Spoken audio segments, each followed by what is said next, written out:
Welcome to the Ska History Hour with your hosts, Jose Rojas Hello. and myself, Daryl Rubio, wherein the purpose of this channel is to spread awareness of ska music and its subgenres to the world. Our guests today are members of the multi-talented supergroup Rude Girl Revue. Ladies, we appreciate the time you're taking to speak with us and to share your stories on your music with the ska community. Can you each introduce yourselves and your role in the band, please? I'll go first. I'm Jenny Whiskey. I'm tenor sax player, and I guess also I'm one of the organizers of this motley crew. And occasionally when they let me sing. And flute. Oh yeah, duh, I play flute too. I'm Tara. I do some fun vocals, and I also helped organize with Jenny. Uh, I guess I'll go next. I'm Dania Best, and I sing and play some rhythm guitar and some flute and things.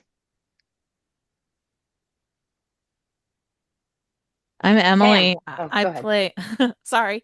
Uh, I'm Emily. I play trombone and try and support where I can. I'm Pamela. I play keys. Awesome. Thank you All for that. right. So I'd like to start off asking the horn section. Did you guys start in the high school band? Elementary school, Oh, actually. elementary school. All right. Same. hmm Yeah. Nice. Well, I guess technically I started when I was 5 playing piano. Uh, Okay. but I like the social aspect of trombone better. Nice. Cool, cool. So whose idea was it to start an all-girl ska band? It's really hard to pin down like where the original idea came from, because at some point, like me and Lady Hatchet, I interchangeably call her by her actual name, Kristen Forbes or Lady Hatchet, but we both kind of kicked around an idea one year of like we should like do a band with all the ladies that play Supernova, and then that was like 2018 or something, and then like we said it, and then like life happened, and then we forgot about it, and then later. Tara, you could take it from here because this involves very much involves you. Um, so later on during the pandemic, I was doing a podcast called Checkered Cast, and it was really highlighting women in ska and kind of underrepresented voices. And so every single time we would interview Lady Hatchet or Jenny or the women of Bocat, Dunia, I would always ask, who do you want to collaborate with? And it was always another woman. Hmm. And so I literally just started scheming.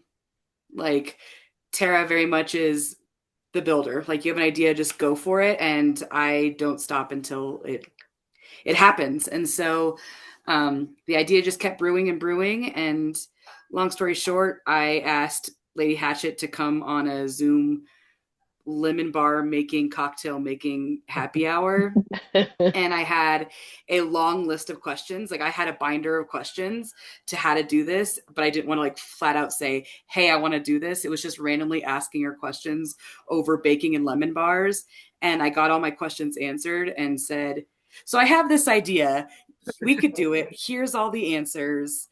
And then it started, and we brought in Jenny and Lindsay, and I said, "Okay, let's make it happen." And I had Tim and April from Supernova on the podcast and pretty much pitched the idea uh, to them even harder. And we went from having like an early Friday set to pretty much headlining Friday night. And within 6 months, we had a full band, two original songs, and we practiced like 3 times, had one rehearsal with all 16 women that were on stage during the first Supernova. And from that, Rude Girl Revue, which we thought was going to be this one-off thing, has turned into something that I think has changed all of our lives, which has been pretty incredible. We kind of like Awesome. well, we kind of like cooked up this crazy scheme. We like kind of had like a point person for each section because we knew we were dealing with a lot of people. So I was supposed to be like the horn section leader, and like Lindsay's like the vocal section leader, and Kristen was like the rhythm section leader, and then like Tara was like jack of all trades, because you were doing the podcast, and it was like some managing things like PR, kind of a little bit of everything, and like it kind of Band just cheerleader. yes. Yeah. So, and that's kind of like where we landed. And then after Supernova, we were like, oh, that was really fun. Let's do it again.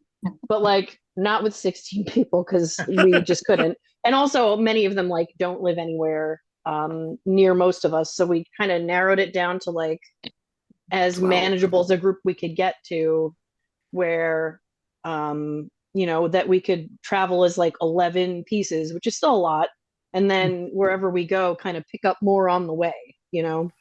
Mhm. Cool. Awesome. Yeah. So I think your band started around 2020 during the pandemic. Is that right?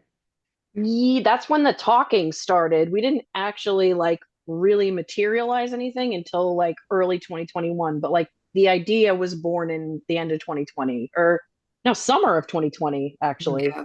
Got it. And your band is self-branded as unapologetically female. Can Mhm. you tell us about how that all came together and what your actual mission is, please? Whoa. That's a heavy question. I don't know exactly where we came up with that line. I think I just like shouted it at the end of Unruly Ways, like when I was recording it. I don't know where it came from. Um, I mean, I guess like I'm so sorry. I'm talking over. I'm kind of like taking the wheel here, You're but perfect. Take it. I promise I'll be brief. Um, like I guess just like being a woman and existing in the scene, despite the fact that like ska people are like the kindest, most friendly people, honestly, of any subculture scene. Like they're still, we're still a minority on stage, and I think that just for us to like exist on stage is like empowering in itself and kind of like radical in itself. So like it's kind of like we're here, like we're female, we are not doing this for like whistles and hoots. We're doing it for the love of like the music we do, and we can embrace our femininity and still like slay on stage with all of our male peers. And I think that's kind of what the central thesis is. But anyone else feel free to add to that. Sleigh bells. Mhm. I think what's great about this band is it comes from like even something that Lady Hatchet said when I first met her is there's a place for you if you want to be there. And I think with this group, I can only speak from this group of how collaborative it is, how supportive it is. And I think that shows the tenacity of women. Like we built this group in like 5 to 6 months with a new brand, like with a website. Like I learned how to code to build a website so we can be show to people Jenny is the queen of social media. Like we made it happen because we deserve a place at the table. And all these women have been doing this for decades, and they deserve to be seen on stage, and they Yeah. deserve a spot on that stage. And if you're not going to give it to us, we're going to take it. We're going to build something that we want to be part of.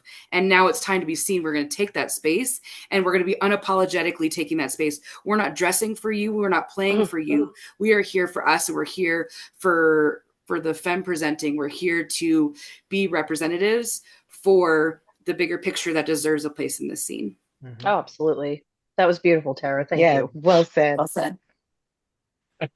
Now the band name Revue. Can you tell us where the name came from? I remember exactly who thought of this name. Yeah. When we had an enormous group chat, as one can imagine, after we asked all the women playing the festival, we just had this like enormous group chat with like everybody.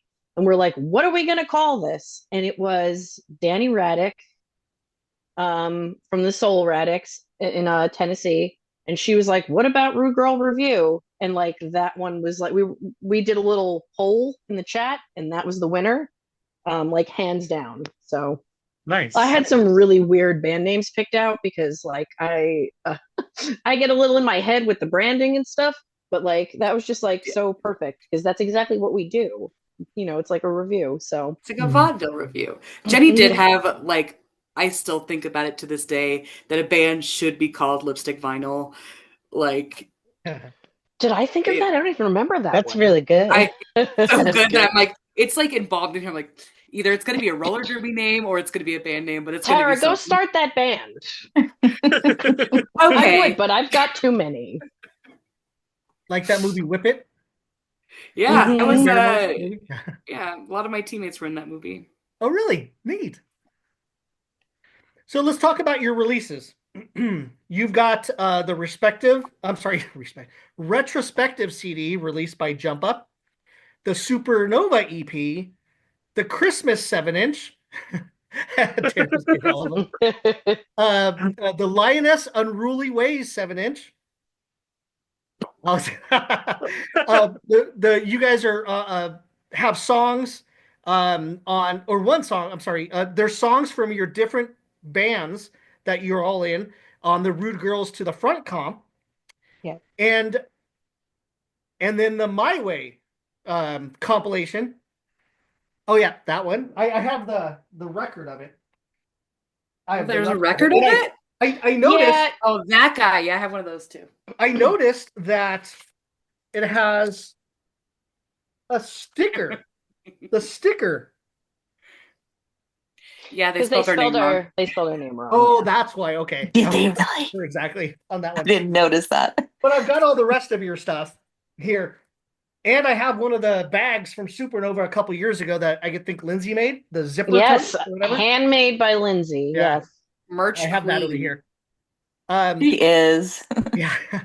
She's a Now- superhero. Now, to kind of go back to that, what other bands are each of you in, please? I'll go first. I'm in Hub City Stompers. I'm in Lady Hatchet Quartet. Um, that might be the only official bands the bands that I'm in right now. Me and Pam are kicking around another project that's like kind of in limbo, but that's about it. Yeah. Stay tuned. I'll take it from there then, since you kind of led into that. So yeah, aside from that, um, yeah, I feel like I'm like a freelancer at this point.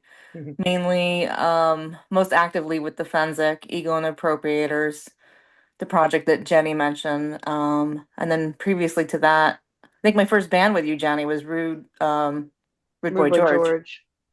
Yeah. Yeah, but we don't really play anymore. Right. They kind of turned into the Fensick. Right. And I play in Ego and the Appropriators with That's Pam. That's And true. I also have the Dunia and Aram, which is me and my husband in a project. I play with a Malian griot called Sheikh Hamala Jabate, and I play in a group called Supranational Sound System, which is like multi-ethnic mashup type stuff. And then, a bunch of other things. I do a sound class with Lady Hatchet sometimes, and we trade songs. Yeah, I'm pretty much right now I'm just in the Skluts, so a little ska punk band out of DC area. So if anyone's looking for a trombonist, oh yeah, that's us. Nice, super nice. It's one of the things that Lindsay sent me when I got a bunch of the stuff. That's awesome. It's a podcast, so you guys can't see it, but it's a flyer. It's a flyer for a show. Emily, see do you it. still play in Yeah, that they'll see brass group? I don't actually know like Ah, I moved out of Baltimore into the suburbs and it just like became too much of a hassle to get in to the city. that makes sense. Plus they had this thing about like canceling rehearsal like 20 minutes before rehearsal. Oh. And I'm like, I'm Oh. already here. There was a little bit So of frustration there. unacceptable. That sounds annoying. Yeah. Yeah, the Sluts are great. You guys should go see the Sluts. Super, super fun. I am not in a band. I DJ around Denver. I am Tara Two Tone from Denver. The one and Nice. only. Cool. Now, your mantra is more than just a song lyric. Can you tell us more what that means? Was that? I'm Your sorry. mantra, I read on your website, it says your mantra is more than just a song lyric. Huh. That sounds like something Kristen wrote, and I wish she was here to speak to it. That's exactly what I was Kristen, thinking. Kristen slash Lady Hatchet has a degree, I think, in like I want to say like journalism or something. Journalism. Yeah, She's our Okay. journalism. copy editor, so she is really great at writing copy. But I'm not entirely sure what she was referring to at that point. Okay. Um, unless it was the unapologetically female thing. Yeah, that's But yeah. possible. That's probably what it is. Okay. Okay. So there's been a few lineup changes I see. I see that Ali Press is now a part of the group, right? Allie she has a whole lot going on with the presses, and she was Uh, playing with us. She was an original member, and she played with us almost every gig except for I think like two.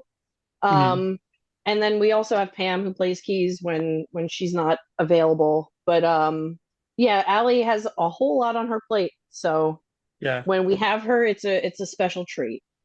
So- cool. Cool. Is there going to be more special guest performances in the future? We always try to, as long Yeah. as it depends the event we're playing, right? So with Supernova, we are just spoiled filthy with wonderful, amazing, talented women. So um, as long as they're up for it, we will have them. But we Great. always try to do that. I mean, there are some shows where we couldn't do that. Like we played at Ska Brewing's anniversary party with Hepcat, and we couldn't have it. Well, no, we did have guests actually. We We did. did. We had We We did. had Lenore and Mackenzie. Mackenzie from Mackenzie. Washington Yeah. Doctors. Yeah, so you know what we always do? We're always kind of on the lookout for guests when we're playing an area. That's cool. That's cool. Hmm. Yeah. Now, to piggyback on that question, so my question normally is I see that you welcome members of other bands on stage to play with you, such as Persephone from Ocean 11, I'm sorry. Lenore from Five Iron Frenzy, also known as Jeff, the girl.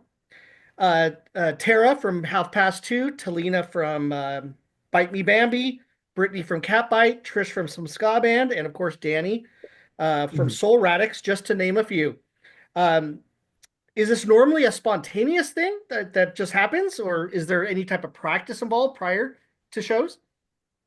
So the for it depends on the event, but for Supernova, I like to give people a little bit of notice.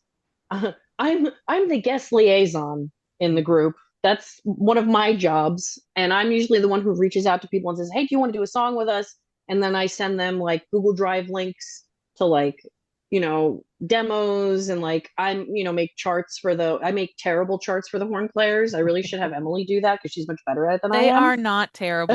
They're And not great. I appreciate you bending over backwards to accommodate my need for them. No, but I make charts for the guest horn players and stuff, and it's not spontaneous. I try to give people like as much time as possible to prepare. However, um, Emily, who I think was playing with, not this Emily who plays sax, I think with We Are the Union, and they play sax with a whole bunch of like I want to say bad time bands. They're a fantastic Hmm. horn player. I didn't know that they were going to be at Supernova last year, and they ended up playing something Oh. with Half Past Two. And Kristen found me and goes, "I asked Emily if they wanted to play with us. Is that okay? Can you send them something?" And I was like, "I'll send them the folder." So I gave Emily like 24 hours notice. I gave um, oh God, I'm so sorry. I had a long day and I'm forgetting her name. The wonderful trumpet player from Fuakata.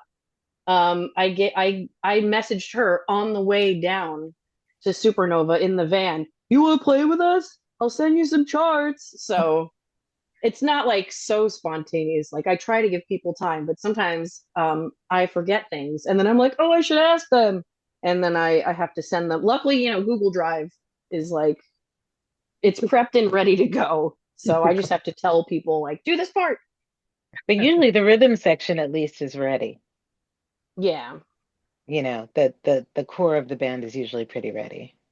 There's a lot of moving parts in the band already. And then when you add guests and then you end up with 18 people on stage, which I think was what we had last year at Supernova, Yeah. That 18 sounds right. people, you can't be spontaneous. You have to kind of just be like, this is your turn, this is your turn, this is your turn, this is so we try, but I don't know, it always ends up a party. But there are definitely some people who got asked 2 months before Supernova, and some people who I was like, did you bring your trumpet? Come tomorrow. So That's there's awesome. that. Oh, that's awesome. So, what challenges or advantages have you faced specifically as an all-female band in the ska music scene? Hmm. I've been talking enough. I'll let y'all. I mean, I actually think our biggest challenge has been the size of the band. Okay. It's really hard to get. I mean, some stages cannot accommodate this much power. We'll put it that way. Literally and figuratively. Yeah. Yeah. Um, it's that I think that's the hardest part is getting all of us in there together. Mm, okay. I would But say And one of the best things about it though is the instant just like recognition of like, man, that many women on stage uh, just being it's so awesome and everybody gets so excited and it's just so nice to be like so appreciated. Like everybody just gets so Hmm. excited and I'm just like, yay, they like us. I love when you look out in the audience and you see that little girl that's just staring up Oh. at you, that really Hmm. kind of, it's like, oh, okay. All right. Yeah. Or The them only walk. Yeah. Go ahead, Jenny. I was gonna say the only disadvantage to like being all girls is that because that is a guideline we follow, we don't live as close to each other as most bands do. So that does create some challenges in that regard. But that's not a scene thing, that's a logistics thing. But mhm. yeah. other than But that, I like everyone's been like really wonderful and supportive and kind. And I'm just glad that, ska dorks are like the best people in the whole world. uh They're they're actually so my wonderful. my favorite thing was when we first walked into the first rehearsal before that supernova. And everybody was just like, "Oh, your shoes! Oh, snap! Your socks! Oh my God, your dress! What the? Oh my God, what are you wearing?"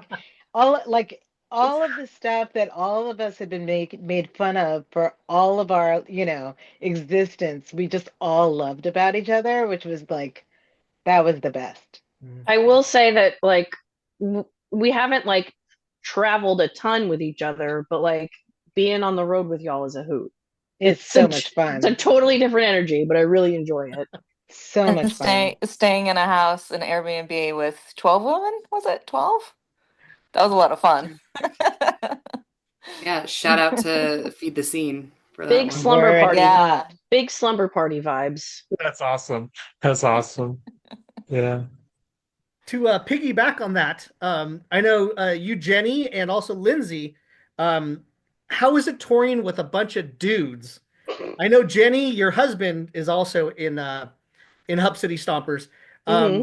But how different is it that vibe for you that are with bands with some other dudes than being with all females? I'm sure it just It's, total to I mean, 180. Hub City Stompers is like its own weird thing the way we operate because it's not, um, to me, it's normal, but to other people, it's not normal. And I guess I'll get into that when you interview me and Travis. But like, I've been in lots of other bands that I've traveled with all dudes. And I'll just say that like the number one big difference with women and traveling with women is it's very like, if nobody gets mad if we have to stop to pee again, we all understand. Somebody always has a tampon.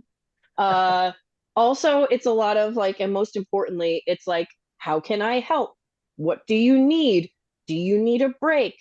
Like, how can I help you? How can I, like, if someone's having a hard time, like health or, maybe shit's going on in their life or anything, like, or I didn't sleep last night, I feel like shit, like, how can I help you? Tara's like the first person to be like, how can I support you in this time? And like, I love men. I do. I married one, but they're not always the best at being like, what can I do to support you in this time? Like it, and it's beautiful to hear because you can hear it from 10 other people around you. Sometimes 11 if Rachel from Feed the Scene comes on the road with us. So And the other thing is like bathroom breaks. We're all going to the bathroom We're all together. together. That's true. It's like amazing. It's like the most amazing thing ever to not be like, okay, I'm the one going to the bathroom, looking around like, oh, who knows what's hanging around the corner. That's true. We come in like a aggressive tour group or something. It's great. Yeah, it's like West Side Story. We're all together snapping. And also, nobody's gonna argue with like an hour blocked in to like get ready. Like Oh my God, everybody's true. just like, yeah, I need more than that. That's true.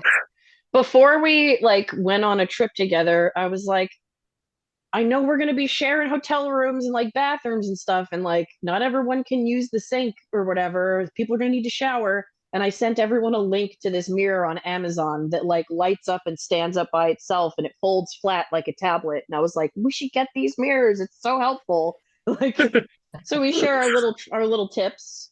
Yep. I That's definitely got awesome. one. Oh, that's cool. So, Emily kind of touched on this question I had. How do audiences typically react to an all-female ska band, and how does the response vary in different regions or venues? Well, I have to say that first Supernova was so fascinating because day one was pretty good. Everybody was enjoying themselves, but also everybody was at, all the vendors. And then we started playing, and I watched everybody move in. And that was really different. That was really interesting. We I think had like, oh, go ahead. what was cool about that first show, just piggybacking off of Dania, was looking out and the space that was created for the other women watching the show. Yes. Like the first 3 rows of that crowd, no one knew who the hell we were. Like they just heard who Rugger was, like all like pieced together in a few weeks, months before. But literally, the first 3 rows from the bar were women, and at one point, looking into the crowd, like watching like Unruly Ways, like Jenny singing Unruly Ways, and I'm looking out to the crowd, and like women feel what we felt the first time that we heard these songs too. There were And tears. I got a there lot was of comments. tears. Yeah, I got a lot of comments, not just from like women, but from men saying, "Oh my God, I was crying." And Kristen always says this. And she's like, "I understand the women." And she's like, "I always wonder, like, what are the men feeling who were moved so much by this that they're crying?" And she's like, "I'm glad to hear it, but it's interesting." And Yeah. sometimes we get tears, sometimes we just get like joy. Most of the time it's just, joy. I've yet to see anything. I mean, yeah, knock on wood. We've had great Yeah. audiences. The reaction has always been amazing. Now the sound men might not like us very much. No, they do not. It's a very empowering song. I think a friend in England described us as like the final boss fight of the video game for the That's sound people. Sound guy. I kind of love that and I feel Love like that should be that. the song. That's funny. Listen, I'm gonna say That's like rad. one of the best like sound engineers we had was when we played that tiny little club in London, the New Cross Inn. The guy messaged me on Instagram and he's like, "I'm filling in. I've never done sound at this club before. What do you need?" And I told him everything we had, and me and him kept in touch for like 3 days. And when Wow. we got there, like he was ready. He was like, "I'm ready." And I was like, Nice. Do you need any extra XLRs? Because I travel with like 2 extra cords and extra mics, and because like we've needed them. And he had it covered. Like, and this stage, honestly, we were like this on that stage. But he did a great job, and nothing blew up. So Cool. That's always Yeah, a it sounded plus. good. yeah, when we played It's neat. Chicago, the minute we started playing, our monitors went in our faces for like the entire like first half of the song. Oh no. Yeah, but We just played through it. professionals Yep. nailed it. Everybody, I think the question was like different, venues and how people react. Mhm. Supernova is our bread and butter, right? That's Mhm. the cake. But we've and but playing in different spots, I'm going to talk about playing Ska Brewing, which Hmm. is a brewery here in Durango, Colorado.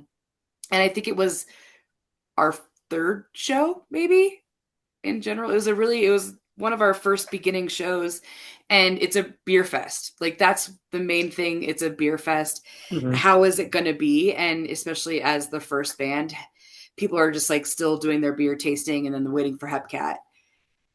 People kept coming over to see us play. Hmm. Like Dunia said, people walked forward. This is a beer crew of mountain folk that don't listen to ska music. They go there for the beer. And after our set, it was holy shit, was I entertained. They Like, really came in. They really were focused on Nice. our stuff. It was really interesting, really cool. story short, I think we make an impression. It's We not do. just about being on stage. Oh, it's a stage full of women. No, it's a stage full of incredibly talented humans.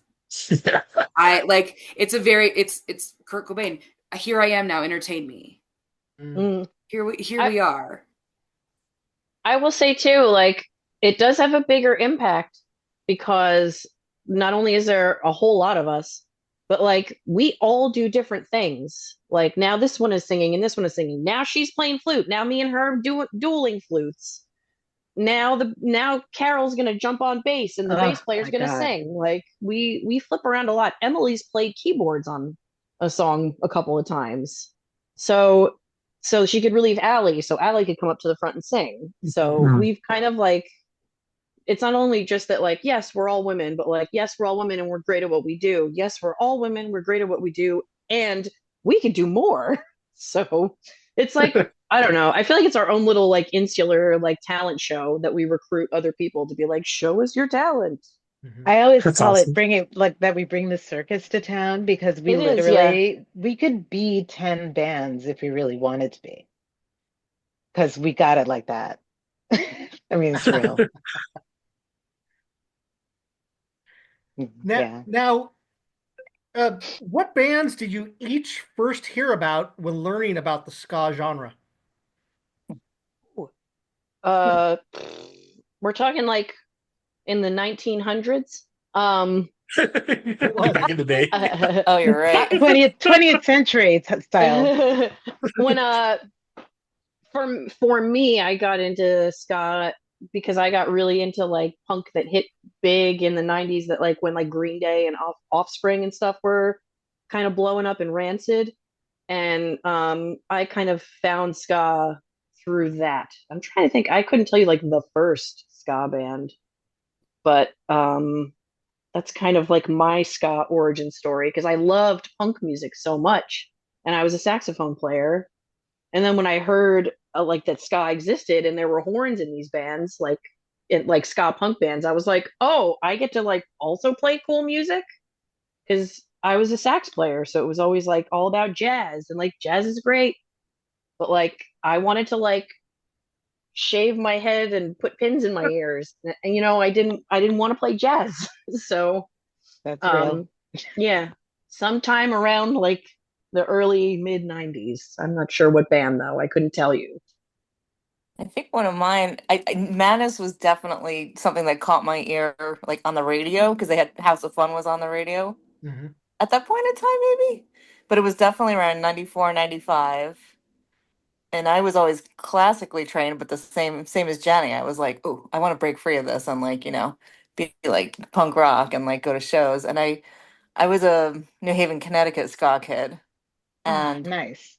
there was a tune in the tune in was the big club that we went to. I And love the tune in. that was so good, right? Oh, it was such a good place. Oh my God.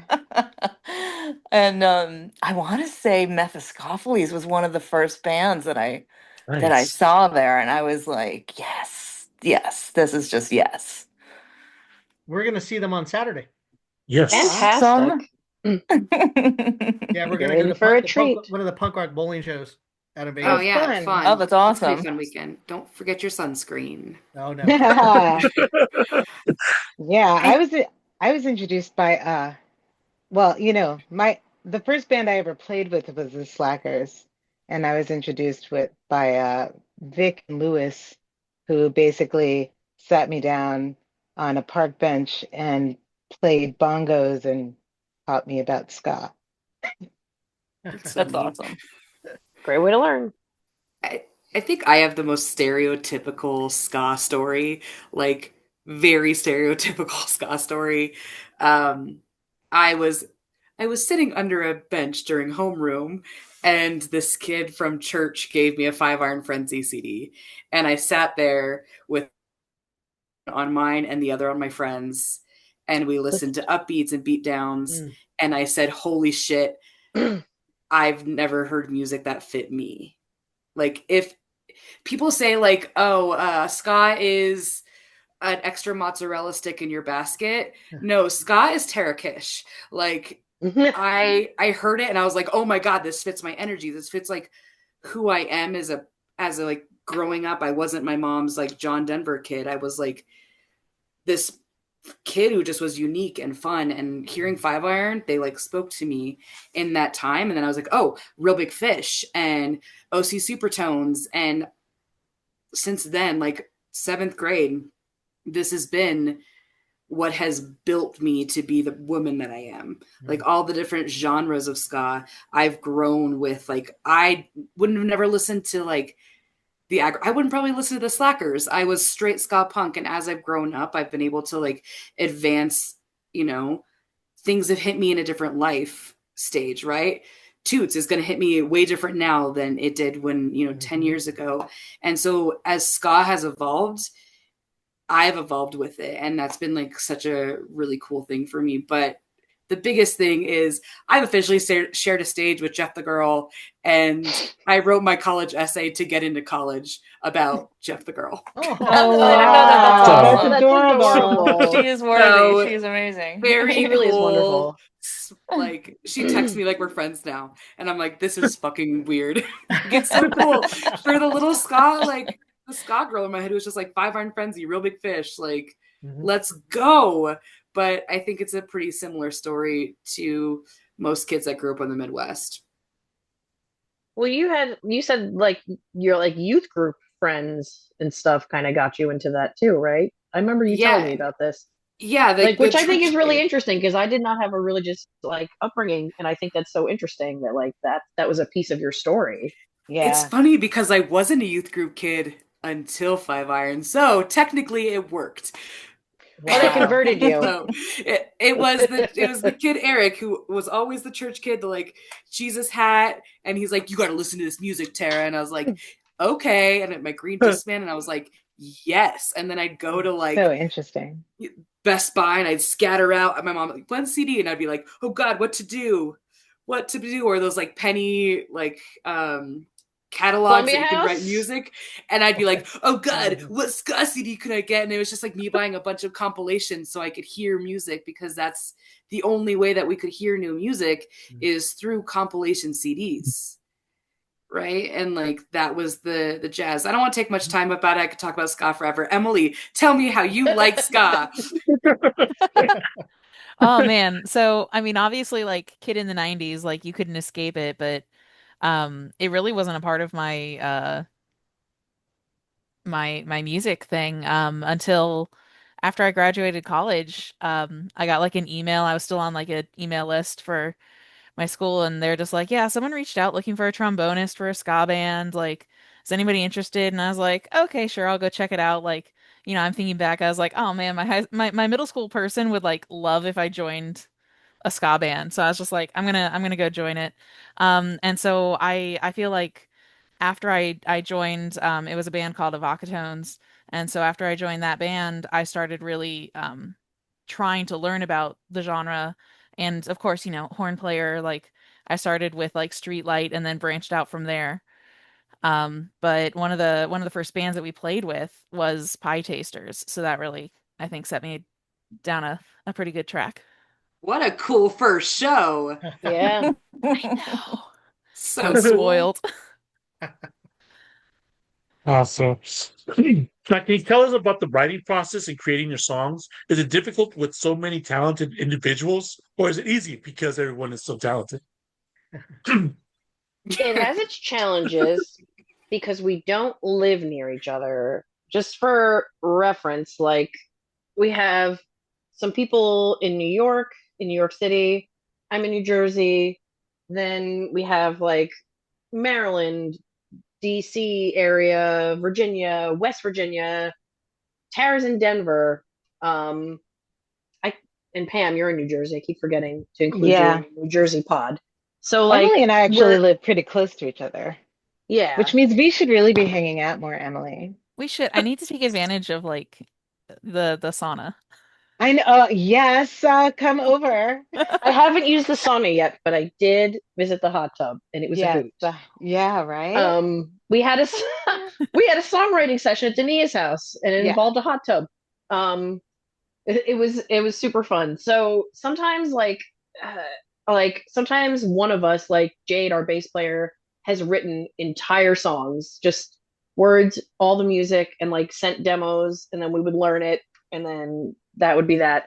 Um, Kristen also did that. I've written some songs too, and but like sometimes if one of us gets stuck, we'll put it in the drive and go, can somebody help me with words? Because I can't finish this. And then, Hmm. or we'll have like virtual songwriting sessions like we did for This Is the Year, right? This is the year.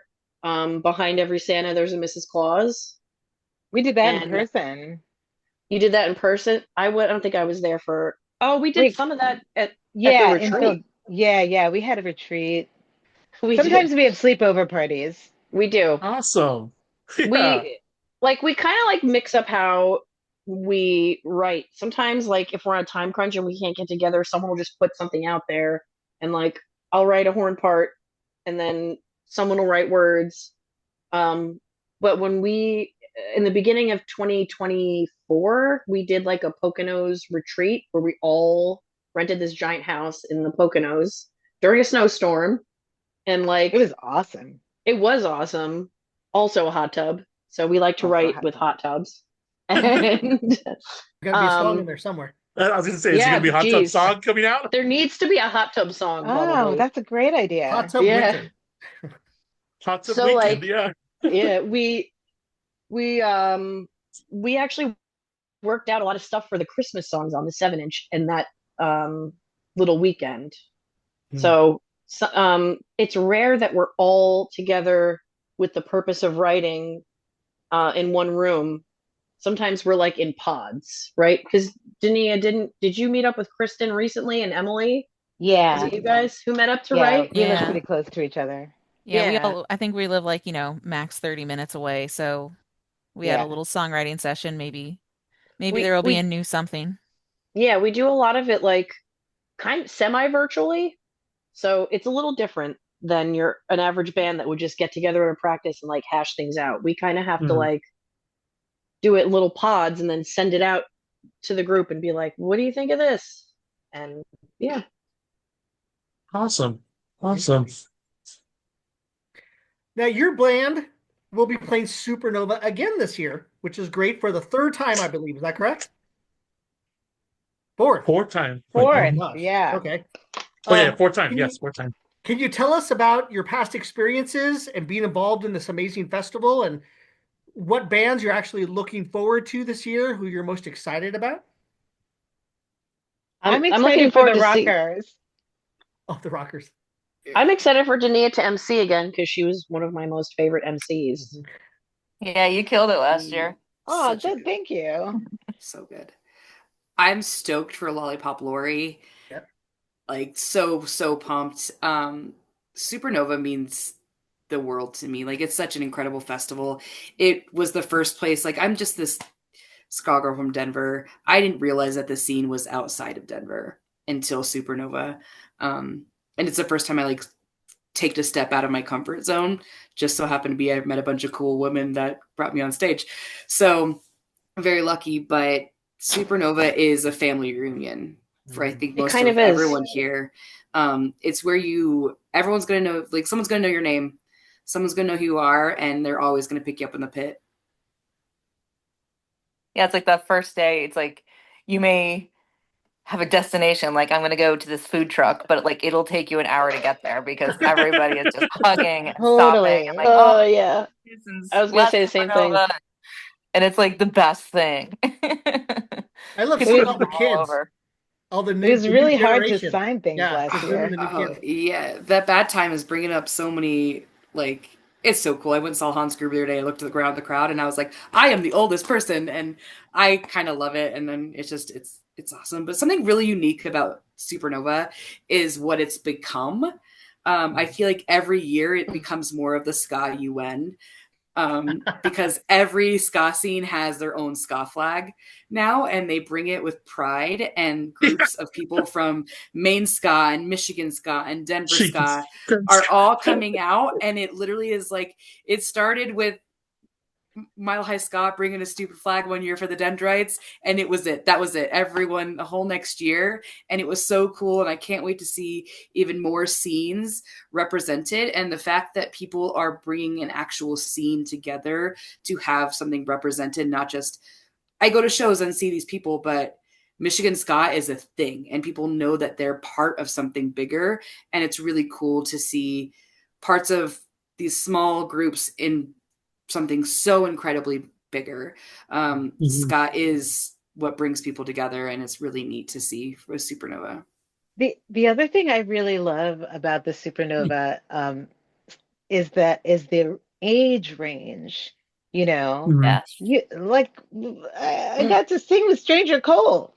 Stranger Cole's Mm-hmm. like OG, original, he invented it. Like, you know what I mean? He's one of the inventors. We got Sister Nancy up there. Are you Uh-huh. kidding me right now? Like, we just get like, from the teen age, kids who are just discovering it to the actual original creators. And that's the thing that really gets me. I mean, that's why I'm like, I mean, we're gonna play the Rockers movie and then watch the Rockers band? Are you kidding me right now? Like, I've been dreaming of that since I was like 20 years old. That's amazing to me. I'm very excited.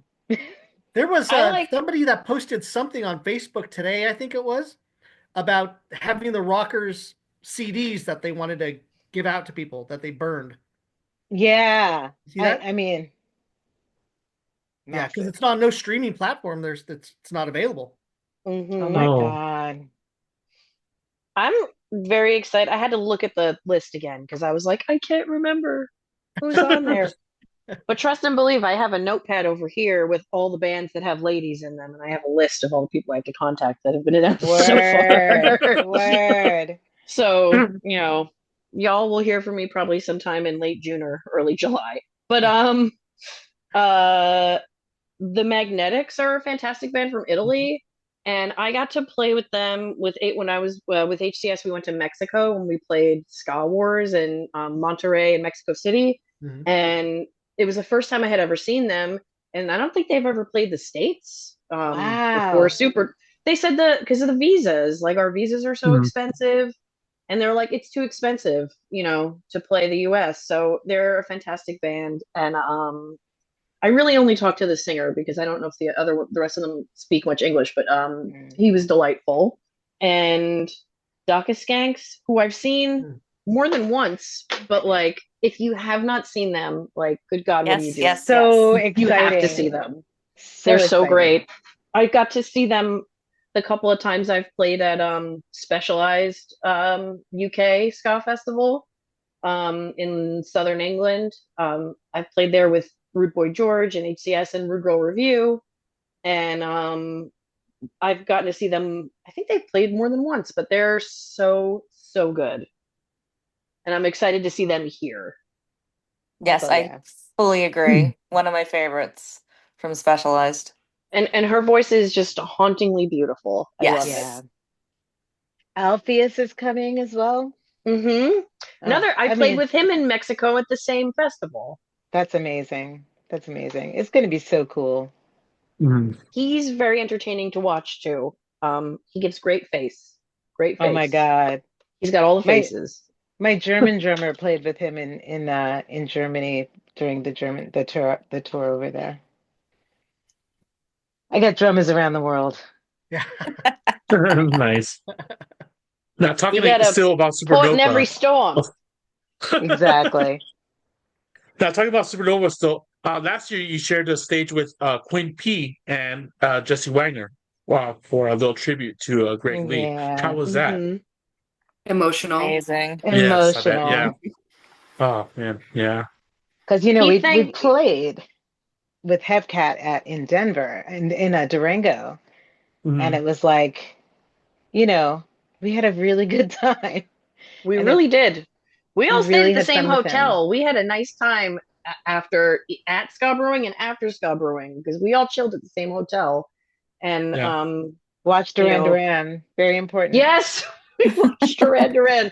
There, if you scroll back in our Instagram feed, maybe I'll repost it after this. I'll have to or Yeah. I'll repost it tomorrow. But we ordered like Domino's because there was nothing else open late at night to eat, and we were all so hungry. We ordered Domino's. He said it was like I'm hungry too.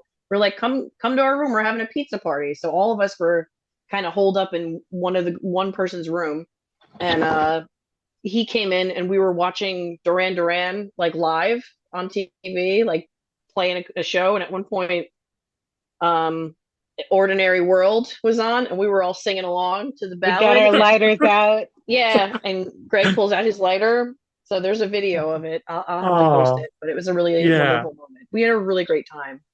So, Mm. and then having Jesse hop up with us, he said afterwards, "Thank you for having me." And we were like, "Fucking thank you." Like, thank you. Seriously. Same with Queen P. Thank you for having me. What? Thank you. It's like, are you kidding me right now? Yeah, Yeah. it was pretty great. Yeah. Yeah. That Yeah, was awesome. it was really cool to play songs that were women of history of ska, right? So Mhm. Hmm. it was this like,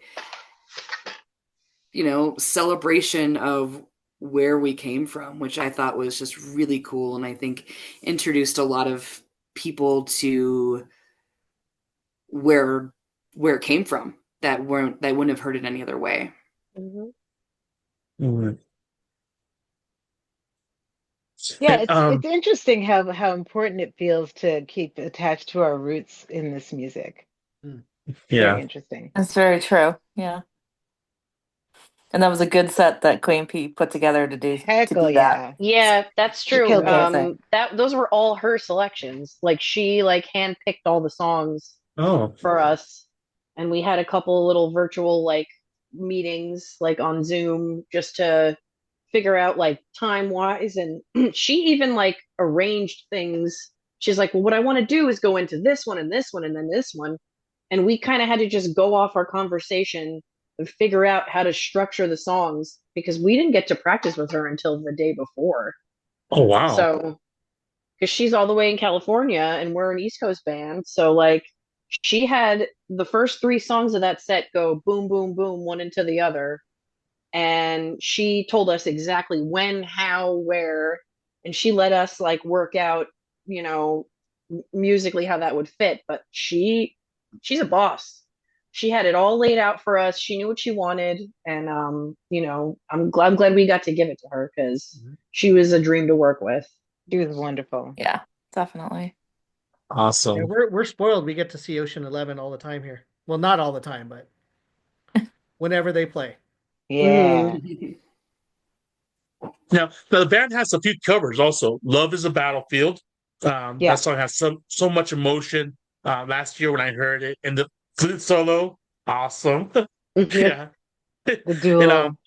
yeah, and then also Jessica from Flying Raccoon Suit joins in on a song, right? And Talina for Bad Me did a song Lost Again. Uh who decides doing these covers and then plans doing these covers? Well, Love is the Battlefield I had in my pocket for a long time and just didn't know where to put it until I met these women. Okay. So that that was like I was like, this is gonna sound weird, but and then Jenny arranged the horns for that brilliantly.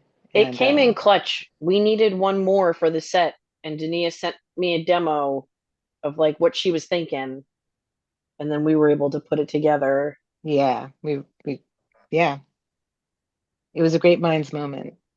Nice. It also has produced one of the like most incredible backbends you will ever see. I Miss Queen, Lady Hatchet, and during this like do do do do do do, and she does this backbend, and it is every time that we would ever play this song, that is the best. Like just between her and Dania just doing They backbends have left and their right. like little We choreography. do like a It's great. yoga moment. Yeah. It's I am so entertained by every time. I'm like, what are they gonna do now? And I get to like I have the luxury of being able to see it every single time it's played. And it's really awesome to watch my girls kill it on their dance moves. The first set we had to be reliant on mostly covers because it was still the pandemic and we Mhm. didn't know when we could get everyone together. So we kind of had to rely on a lot of those, and we kind of put our heads together, the four of us, me, Lindsay, Tara, and Kristen, to like kind of choose the ones we were going to do for the very first set. And then from there, I'm not sure I think how Lindsay else we wanted to do decided Lost them. Again, right? Lindsay was really, Yeah, because she Lindsay's done really that wanted to do before Lost Again. in another band. She's a big Dancehall Crushers fan, and Okay. she's done that I, before. I love that song too. Yeah, Yeah. and then I did. I am very uncool and don't know anything about popular music until it's like 10 years old. But what I do really enjoy is RuPaul's Drag Race. Like I'm a Yes. crazy super fan. Yes. So sometimes I'll be watching an old episode of Drag Race and there'll be like a lip sync battle. And I'll go, oh, I like that song. That would be good. And in 2021 I did an arrangement of Sorry Not Sorry by Demi Lovato, and like we never used it. We didn't have any use for it. And then Carol, one of our amazing vocalists who also plays bass, was like, I want to do that song. And I was like, yay.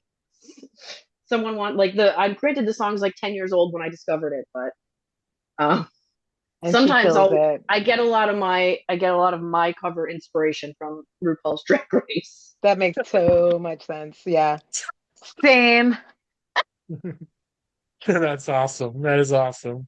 I love women so much that I even love when men dress as women. So can't get enough. Now, can you tell us about working with Jump Up Records and the immortal Chuck Wren? How did this all come about? Because he's released a lot of your 7 inches and the CDs. So Kristen slash Lady Hatchet has a very good relationship with Chuck because of the Scotch bonnets, and she's Mhm. worked with him a lot. And the minute we decided we wanted to have music to release with this group, she decided like he's the guy to pitch it to because he's always been very supportive of women in this scene. Mhm. And that's just how we went with it. But Chuck's been like an unbelievable like ally and asset to us. And I mean, I'm so grateful for, all the things he's done with us. And he's easy, man. I don't know He's what a else to say. champion. He He's a is, champion. and a professional through and through. And Mhm. he always has a vision. And like, if we pitch him something, that's how we ended up with Retrospective coming out because we had an EP that we released digitally at Supernova because quite honestly, we ran out of time. We couldn't press it. So we had to do it digitally. My husband finished mixing and mastering it like the day before Supernova. Like the day before Supernova, like less I'm gonna than, say it. He was heroic in that yeah, mixing. yeah. He was like up all night over here in this room. Oh, I can't, hold on, I can't turn this. This is where the magic happens at this computer. This is where our last EP was mixed for hours and hours and hours of his time. But like, yeah, so we put it out digitally and we kind of pitched to Chuck to be like, hey, do you want to put this out? And he goes, well, I don't know that that's that great an idea because you guys already put this out digitally, but what if? And he pitched to us Retrospective, and getting all of our stuff together in one spot essentially. And it's just awesome that he gives us these opportunities to get our music out to people because it's hard to self fund and he Mhm. makes it very easy and we are grateful. And then he made cassettes. Mm-hmm. It's like I couldn't even. That was like I was like, okay, that's it. I'm dead. That's amazing. Yeah, he's a That's cool funny. dude. Now, you guys recorded a couple songs for him too, for his Christmas album, I guess. Sleigh Bells and Behind Every Santa There's a Mrs. Claus. Whose idea was it to do some holiday songs? Kristen, she came up Yeah. with the Behind Every Santa song. She just had it in her head. She's like, this has got to happen. And we sat together and like people just threw out lyrics and it kind of wrote itself after a few minutes. Emily, you were really involved in that Oh, writing. I I feel Y'all like just liked my ideas for that song. you were There, so good. Like it was, you made the best, like so many amazing choices. well, kind of with the idea of how we write songs is kind of knowing your strengths, and my strength is not doing the work that Kristen does, which is getting 90% of it on paper and like having the ideas. Mine is like nitpicking a line and going, well, what if we like flipped the idea and rhymed it with this? And so, I would say the final verse or something, I think, ended up being a lot of my ideas, but I mean, that was really cool. And I'm going to take full credit for the G7 on This Is the Year. Heck yeah. take credit for the G7 girl. I You was like, earned we it. need a turnaround. We need like a really strong turnaround. I was like, just hammer on a G7. And they're just like, yeah, okay. So, Ferocious. yeah. But Sleigh Bells was all Jenny, right? Yeah. Well, so Kristen had like behind every Santa like in her head forever, and this was like her dream to do this like Beach Boys style like classic holiday song, and it's really like that song is really meant to just like lean on a lot of tropes from holiday songs that we love that have been around forever. If you write one song in your life, like it should be a holiday song because if it's good, it will live long after you. Word. You know, Right. and Kristen always like had this idea like for a minute, and then we needed a B side because we knew we wanted to release a holiday song, but then we had the opportunity to do a 7-inch, so we needed a B side. And like because again, I'm highly influenced by drag queens. I was like, slay, SLAY, bells, BELLES, like And we slay were all like, bells. what? That's ridiculous. But then That's we had also a like, movie. is it? Yeah, there's a movie.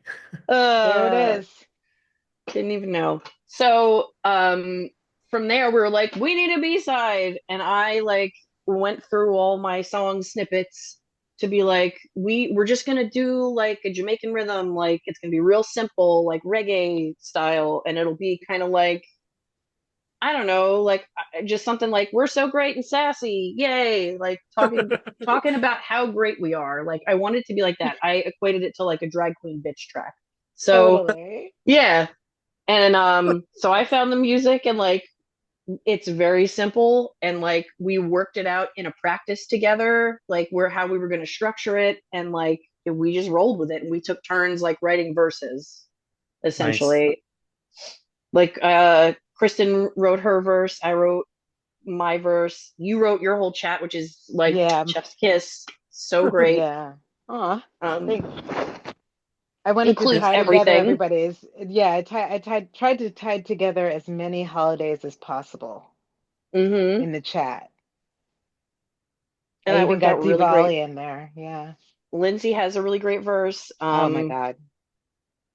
And then, Carol has a great verse. Like it, I don't know. The whole thing came together, like it came together very quickly because we had to. We had a Mhm. date in the studio booked. We knew we needed to know it by then, so we kind of just like slapped it all together and called it a day. Nice. Nice. I do like the bass line on Sleigh Bells. That's Hmm. awesome. It's Hmm. tasty. Yeah, it is. It is. And then I also saw a video of you guys with Sleigh Bells like jerseys. Hmm. Oh That's yeah. awesome. Like baseball like like whose idea was that? That was awesome. That was Uh, Lindsay. yeah. Yeah. Lindsay, mostly Lindsay. Lindsay and me got like had this idea. I think it started maybe as like merch, but we realized it would be too expensive to reproduce Uh, for merch.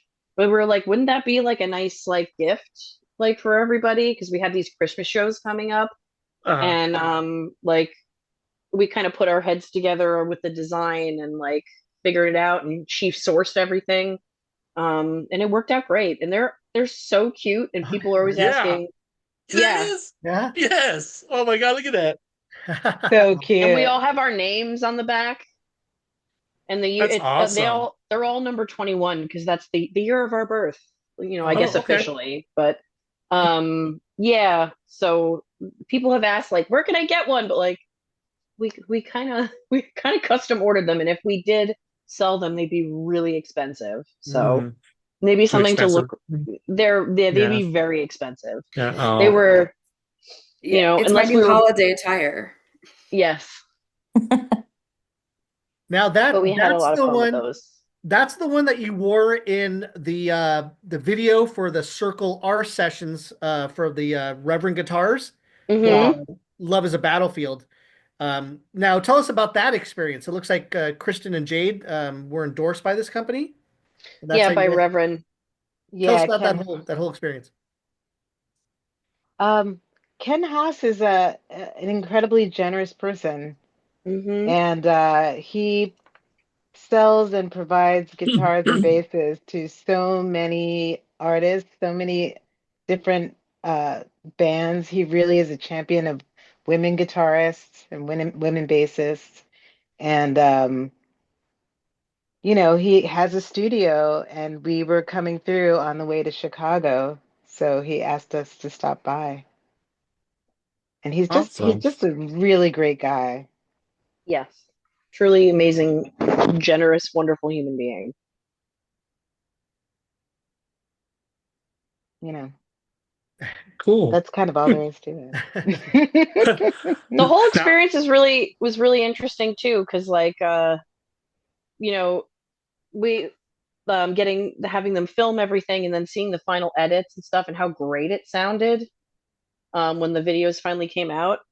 It was just it was the sound they got out of us was amazing. I mean, granted, we made the sound and we earned it, but they really like polished it up and made it sound nice. It was very yeah. sexy. Now, can we talk about the alien rude girl behind me? Whose designed this? Was it?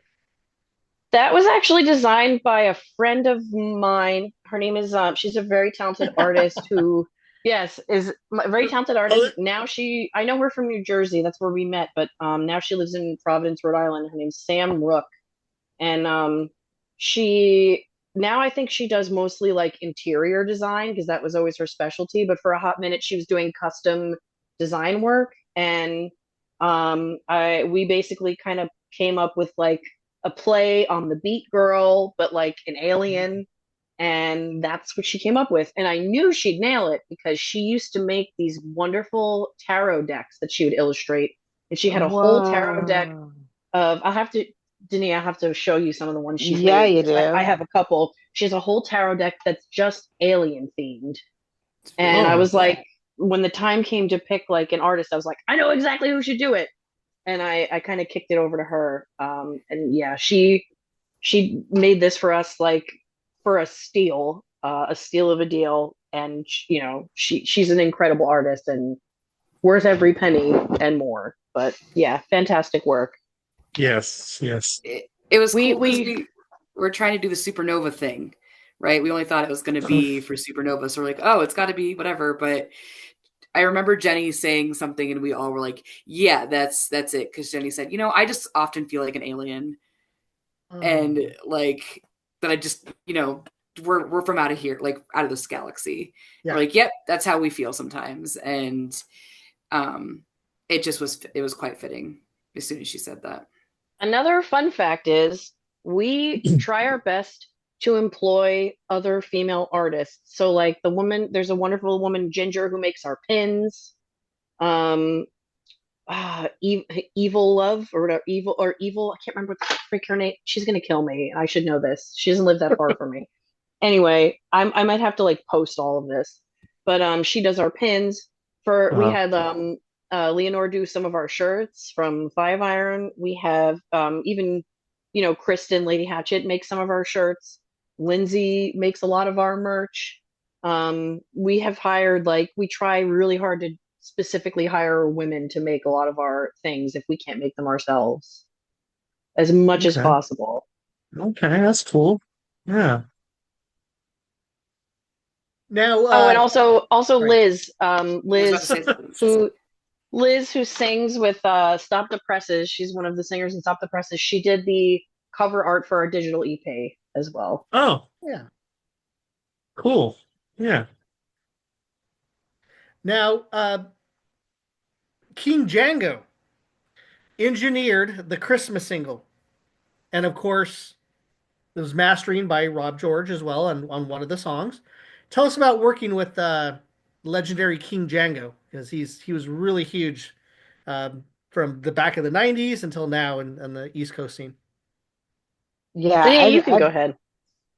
I've known him for like ever. Um, so he is very precise and he really understands ska from a very uh I want to say like an original perspective. He really thinks Hmm. about how where it comes from and where it's aimed. He really pays a lot of attention to the details of that.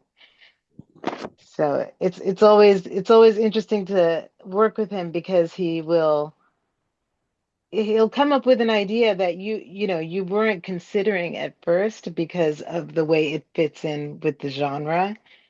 And it really is, it's always like kind of an educational experience. He is very much a wealth of knowledge in that regard.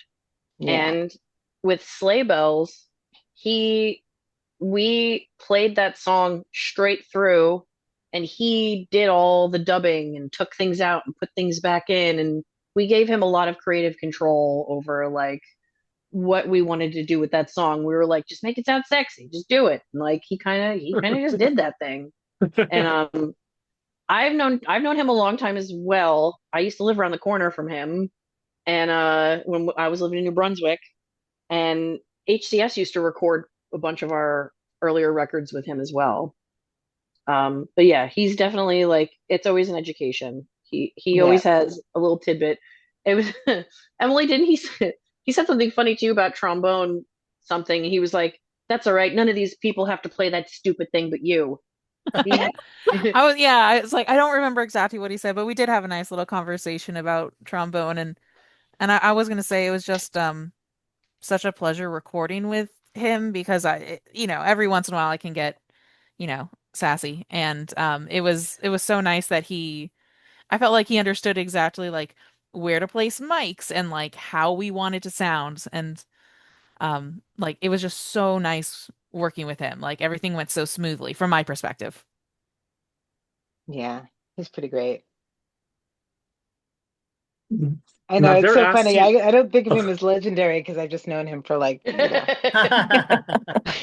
it's freaking Jeff. it's freaking Jeff. It's freaking Jeff. now Daryl said something about your mission statement, and I read on your website on the Revue, it says your mission is to inspire women not just to move to the front of the crowd, but to see themselves on stage in front of the crowd, to be the change we all want to see in this world, and to play the anthems for that revolution. So, how is the revolution going? Well, we've had some setbacks with the current administration, Uh, but um, But our joy still lives, man, and joy is really what it's about. joy is the revolution, man. Like, we're gonna keep it alive. That's the goal. It won't slow Nice. down the revolution. Nice. Yeah, and we have a song. This is the year that I think is very powerful for right now. It was Okay. before this administration happened, like when everyone wrote it and we performed it for the first time this last year at Supernova, it meant something, but now it means it's our battle cry. Like we as women are not going to be silent anymore. we have our own money, we have our own jobs, we have our own houses, we have our own space. Like, you want to come at us? There's a whole group of us that we will march together. We're not just going to stay at home anymore. We are here to be loud, and we are here to fight for what we deserve. And we aren't going to be silent. We are going to be loud. And I feel like that is what This Is the Year is about. Is it's been going on for too fucking long, and it's like, why are we still singing about this? Like, let's Yeah. fucking go. That's Well, true. those lyrics all come from Gloria Steinem speeches, Mm-hmm. so that long. I love the influx of all the female-fronted bands nowadays. So many more than there used to be decades ago, and it's all because of powerful women like yourselves leading, the men now, which is great. So definitely keep that up. Hell yeah. Touching also on the website, we do a lot of research here. We can watch That's videos great. and websites. Now, also on the website, I thought something was funny here. You guys have a stage plot and your one sheet on your website. Is this for like when venues ask for certain things, you just say, go to the website. It's on our website. We Yeah. have a file that we send that like a PDF and stuff too, but it is useful to have when you're applying for festivals and stuff like that Mm, to just have it all there. Because got it. some festivals want a one sheet anyway. That way, we just have a little like, boop, here's the link. Mm-hmm. Yeah. Awesome. People Now, need to know I what have they're one getting final. into with this group. Yeah. Seriously. There are lots Now, of mics. I got one final question. Picture the Scott History Hour viewers discovering Rouge Journal Review for the first time. Which track should they queue up and why? Unruly Ways. Yeah, same. Same. Yep. That was one I was I going to mean, too. be a bitch, be a slut, be whatever the fuck you want. Uh-huh. Because Nice. I love you, girl. I love you, girl. And if you're looking, it, and like that one is obviously close to my heart for obvious reasons. But I would put out like Lioness is iconic, Mm-hmm. and it's a great message. On top of being like a banger, and I would even say, oh God, yeah, I'll just stick it to that. The OG songs are kind of Right. where it's at, but we got real good ones otherwise. But those two are close to my heart. I love the Right. way that Rude Girl Shake ended up on the EP. Mm, That was a really fun one. yes, Yeah. True. That is a good one. Yeah. that's definitely a talent like show song. those Oop, you're frozen. yeah. I think I'm totally in agreement with I am. Yeah, you Am were I a little back? frozen. Glitches happen. She's a little Yeah. frozen, I think. Yeah. There, Yeah, little she got a connection little issue. frozen. Yeah. Yeah, but I think what she was also going with is just the songs that can just go down the line and just showcase Mm. everyone are always some of the most fun. Mm-hmm. Yeah, that one is Yeah. that was really fun because me and Lady Hatchet were kind of like bonding over our love for like Sly and the Family Stone and like the different singing parts, and then there's like a high part and a low part, and she really helped kind of like bring that one to life when like there was just a skeleton, so Wow. everybody contributed to that one though. That one Yeah. is like it's a little dash of everybody. It's like everyone put their little special spice in that tune, which makes it really special. Right. It's like jambalaya, Mm-hmm. all mixed up. Now, you don't, if anyone wants to answer this, they can. If you don't want to answer it, fine. Since we know that ska doesn't pay the bills, what are each of your occupations? um, I'm a super exciting and sexy claims adjuster. But yeah, Are you really for auto or home? workers comp. Oh, workers' comp. Oh yeah, I do everybody hates me. I do auto claims. Oh okay. So we're both like we're the bad guys. Yeah, yeah, I hear that. I do advertising technology. Nice. I'm a librarian at a medical university. Cool. Cool. I do a whole lot of things, but one of them is that I teach kids music. I do some educational music teaching stuff. Nice. Tara, I'm not sure if we've got her back or No. no. All right. Oh. Now, any crazy tour stories to speak of? Anything wild or crazy happen when all you ladies go out to different places? Anything Oh, wild to well, speak when of? we were in Chicago, that was interesting. The Oh, the Chicago hotel? Hotel. Oh, I was We ended not up at a ready. very, very rough hotel that Yeah. Me and Rough, Kat, huh? it was in a really shitty neighborhood. Me and when I was in a room, me, Tara, and Kat in Chicago. It was really gross, but we were all flying out early morning after the show, so we really weren't sleeping. We were just kind of hanging out, and we decided to like order Wendy's. And at this point, it was like 4 in the morning, and Kat and I were pretty delirious. And there's like all of these things I'm gonna have to share. There's a video of us waiting for the elevator, like doing a dance in like the elevator, like the mirror in front of the elevator. And we go down to get our food, and somehow the guy walks right past us, but we were so delirious we didn't notice him. And it like showed up on her phone, like ding, food's here. And Oh my God. yeah, it was stupid. There was blood on Tara's bed. It wasn't any of ours. I don't know. Yeah, that's the It was just second time that gross. I It was the nastiest awkward, place. We I were hotel mean, room. we were pretty delirious though. I'm trying to think. I mean, we told you the Greg Lee story. yeah, I'm that trying was to think. great. Any wild tour stories? Remember, lay that pipe. Anyway, so Oh God! What? What? What? Was it the drummer from Hepcat who did that? no, it was Kristen, and No, no, he drew it. Oh, oh Greg Okay, yeah, Lee. he drew it. He drew it. No, back it up. it's because okay, in our hotel in Durango were a couple who were newly married, and we were very pleased for them. And we showed an interest in their post-wedding activity, and I think that that was appropriate. Uh, Kristen just started yelling. We were like, "Yay!" as they walk in, and Kristen just starts going, "Lay that lay that pipe."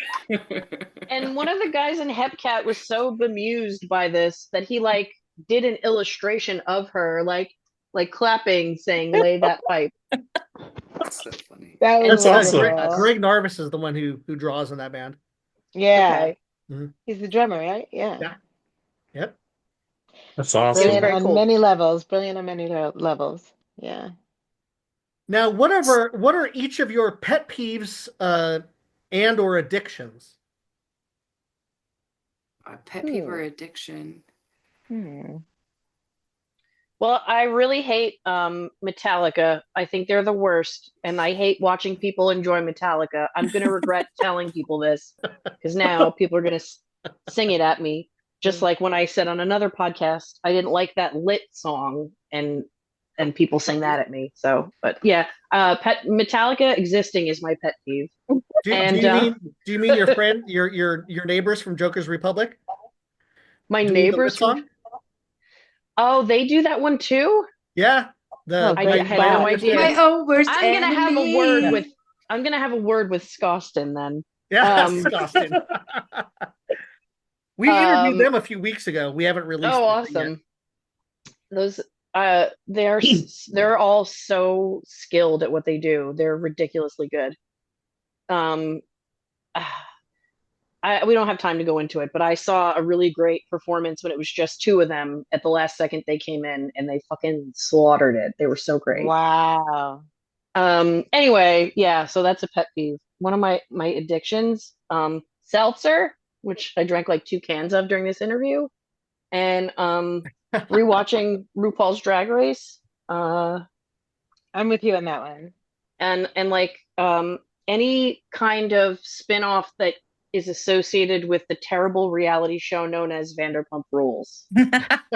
Love it. Jenny got me into that one.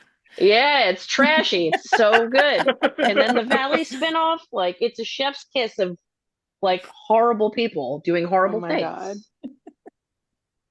Listen, we all need something to wind down to. I just like to watch people implode in front of me, I guess. Awesome. I lost Anybody track else? of the question. Pet peeve and Okay. addiction. Oh, I have a very expensive addiction of buying too much vinyl. We Oh, hear me that a too. lot with that question. It's the thing is though, I didn't have a lot of vinyl till the pandemic. And then when I couldn't support the artist that I would just go to their show and buy their like merch and all that jazz, I was like, music, I'm just buy music. Mhm. And then it happened. It's like when I was younger and I'd open a new Pog case and I would like smell the Pogs. That's how I feel. My vinyl will open up slowly and I'll just be like, I'm also the person that like opens it up and I love, a big thing that I could read the lyrics like I did on CDs too. I think just music in general is kind of a problem for me for my bank account. Pet peeves, I don't have much. I'm actually pretty easygoing for the most part. I really just like to, exist for the most part. Yeah, that's it. That's a hard one. Pet peeves, man. I don't have a lot of those. Think. Oh, I like to ask red. that question. The wind. I hate the wind. If that's what we're talking, I fucking hate the wind.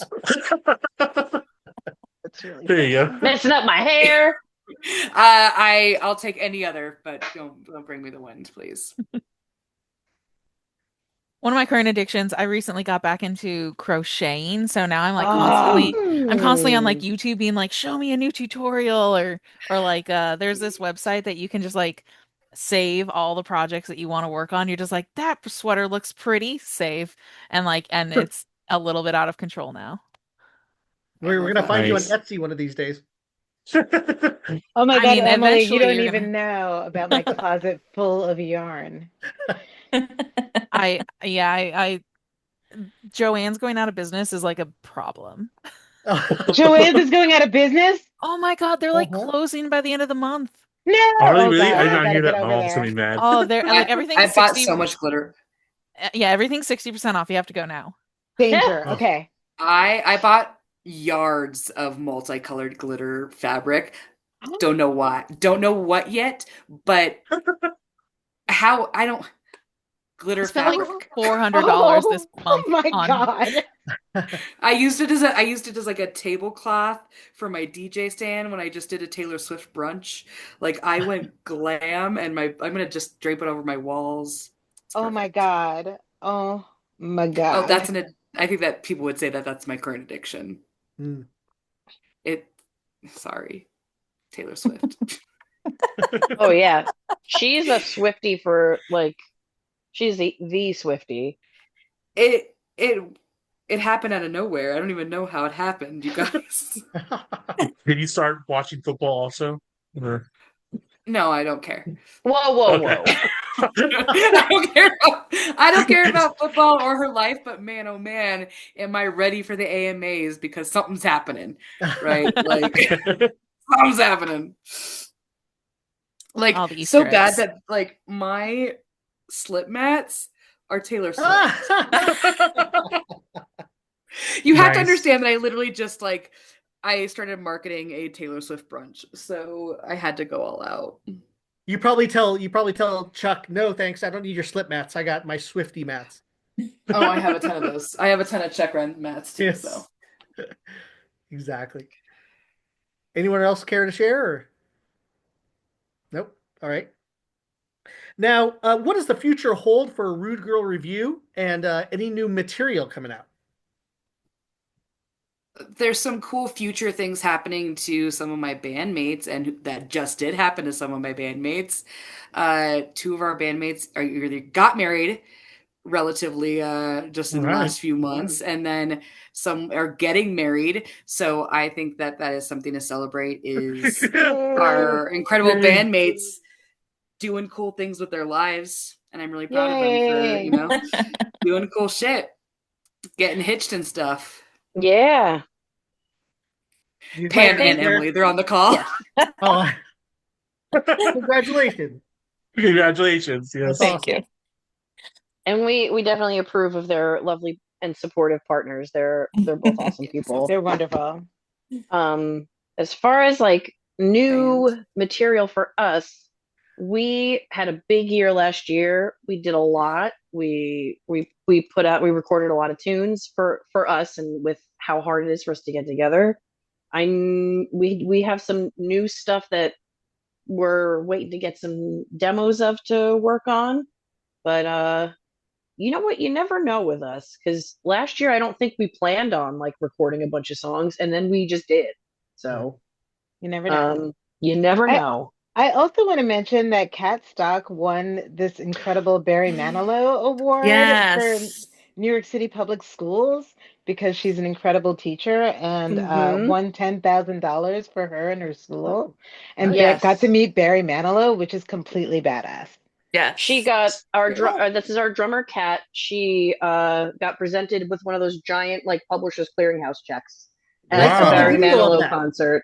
I Hmm. saw the video, and she talked about ska with Barry Yes, Hmm. she Manilow. did. And Yeah, he was like, "That's way over my head," yeah. um, which is really cute. And as one of her guests, she brought Checkerboard Phil from New York. Phil, Yeah, so that's another really one of my cool. heroes. Another one of my heroes. Yes, I for love sure. Checker Phil.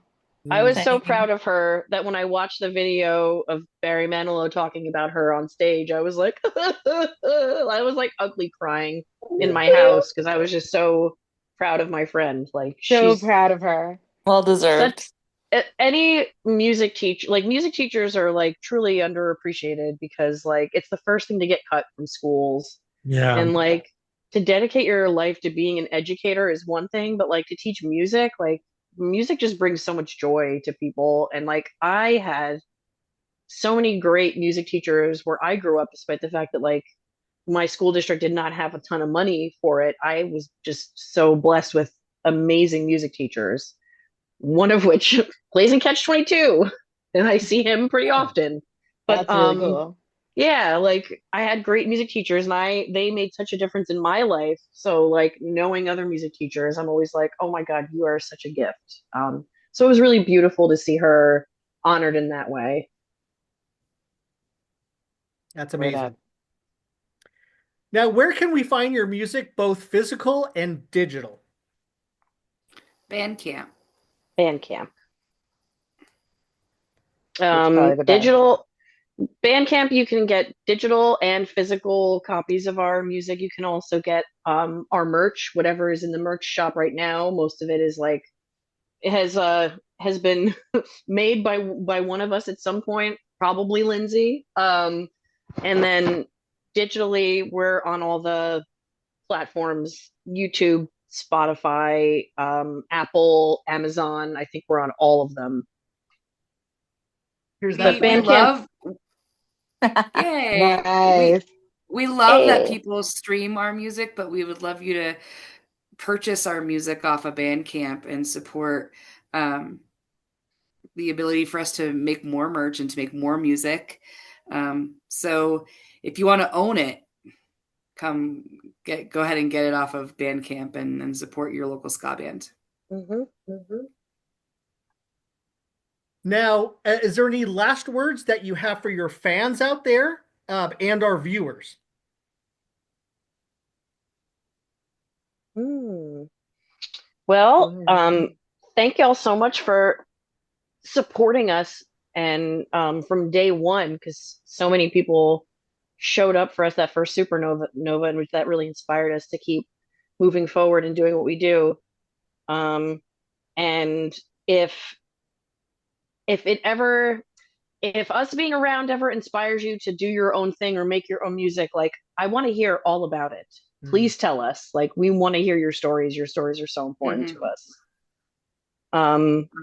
If like our music has like touched you in any way, please tell us. We would love to know. And thank you. Yeah, seriously, thank you. Thank you for everybody who comes out to see us together and separately, which is like, it is the biggest thrill, really, to see you guys. Awesome. I'm gonna Well, piggyback off of that. Yeah, go for it. so we want to thank you for the time that you took to speak with us. I know it's a little late there on the East Coast, but we appreciate every single one of you. Can't wait to see what you have coming up. Jose will be at Supernova this year, so you'll see him Yay! walking Yay, around. awesome. Yes, And we can't wait to love see you guys LA. again.